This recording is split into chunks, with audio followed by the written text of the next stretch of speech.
Hey, I'm Nick Moke for Digital Trends, and today we're talking about this thing, which is actually not a giant foam balloon, but an iPod dock. It's the Edifier Luna5 Encore. It is a little quirky looking, but we were actually big fans of it, and we're going to tell you why you might actually consider admitting this beast into your home. So where do you even start with this thing? Gotta talk about design. Obviously, it looks like a giant balloon. One thing you can't tell from this angle is actually it's not as deep as it looks. So if you go ahead and twist it here, the back is a giant sort of gloss plastic orb there.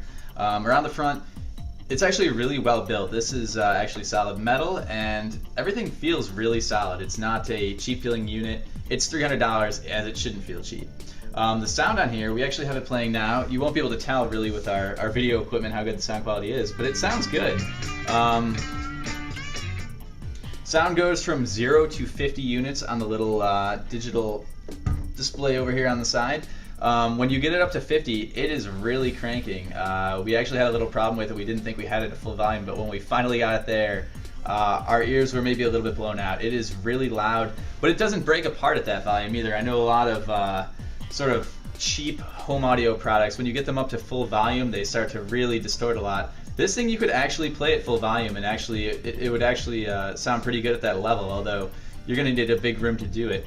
It also has, I don't know if you can see here, there's different inputs on it. We have it on iPod right now. There's also auxiliary and FM, which is pretty nice. It has the built-in FM tuner. Obviously, that's not something that the iPod offers, so it's good to get that in a dock.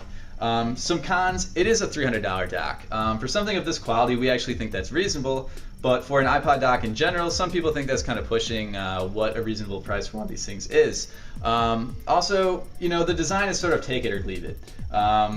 If you live in a house that sort of looks like a Apple store, maybe this is really trendy and cool. Some people with a more traditional house might think this is actually a little bit out of place in their living room and their bedroom.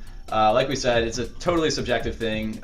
We like it, but it's also huge. So, you know, you're going to have probably about 1.5 feet of clearance wherever you want to put this thing. So that's another sort of figure to consider. Also, one tiny little complaint we had, the auxiliary audio input is actually on the front here, hiding behind a rubber flap, which is actually kind of hard to open, and that's sort of our complaint. It's hard to get in here, and if you have a cable trailing into the front, it's sort of awkward as well. So, very minor complaint, but something we had to mention. Otherwise, it's a really great sounding dock.